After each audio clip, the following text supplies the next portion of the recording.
The lesson. Oh yeah. I remember there was I think it was called like Euro and then the year, and there was a best trick competition that you entered. Yeah. And that's all I really remember, but I just remember hearing that you entered the comp. It was the best trick In comp. Switzerland, Lausanne. And you won it? Yeah. Okay, now that moment, that was when I specifically remember hearing that story. So I guess walk us through that, because that's a pretty big deal.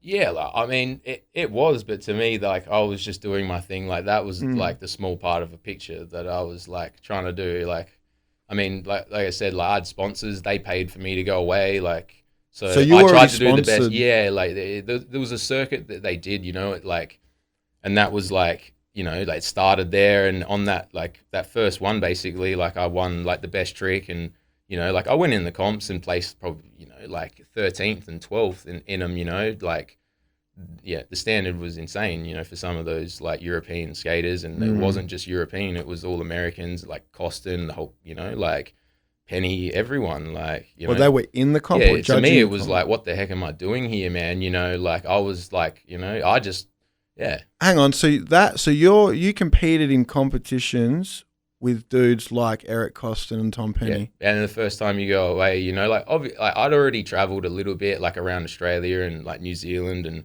all those sort of things. But yeah. To me, I was just trying to get past the fact that like I could, you know, I was skating around and like in it, you know, like it wasn't like trying to get anywhere, like, or off that. But yeah, like, yeah.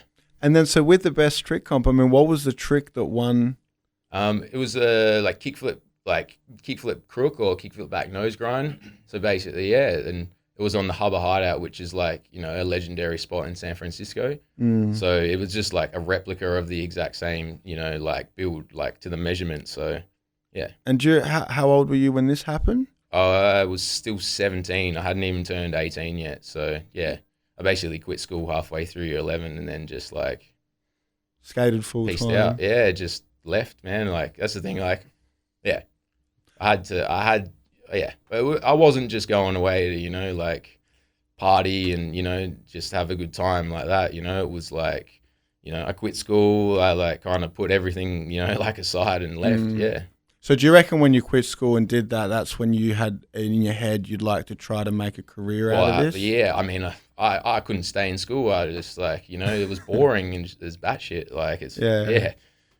It was. I just, you know, I just wanted to play sports and do stuff, and so, you know, like be active. Yeah. So now you said that you'd already been, like, your sponsors were the ones that paid for you to go to that competition. So obviously you picked up sponsorships before that. Yeah, Juice Clothing, like, yeah, Guy Miller in Sydney, like, still does it to this day, you know, like, pretty much he was the one that was, like, really the one that you got behind me and, you know, said, you know, you got to do it now. But, like, he didn't want me to quit school or anything. Like, if anybody, like, he was, like, the one I was probably the most scared to say that I quit school, you know, like, because teachers couldn't say no. Like, they were like, well, I got an opportunity, so do it. Like, really. Yeah, like, the teachers couldn't say no. Like, I was lucky my parents were supportive, you know, like, and, you know, I just tried to do the right thing and, you know, and it worked out. Like, there's no book for what I did, you know, like, really. Yeah. I just tried to follow what people had done before me and make it work, you know, but, yeah. So you've stopped going to school, you've gone over to Europe. Now, when you've entered this comp, obviously you landed this trick. Did you think, you know, obviously when they're announcing it, did you think, you know, yeah, I've got this one, or was it a complete shock? No. I didn't think I even I did not think that I like would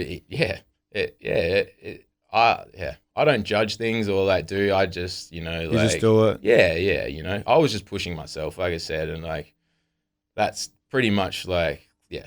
Was it a crazy feeling when they announced you as the winner? Yeah, for sure. Like, I mean, I was shocked. Like I said, I didn't think I'd even, like, there was people, you know, doing shit that I thought would be better than that. But, you know, that's the whole beauty in the whole skating. It's, you know, like, yeah, you kind of don't know. You just kind of got to just do what you feel like you're comfortable with, or like what you know you can do. And, you know, you can kind of see that in people skating, really. Like, some people look out of control, but that's their style, you know, like it works for them. It's not going to work for the next guy. So yeah. Yeah, word.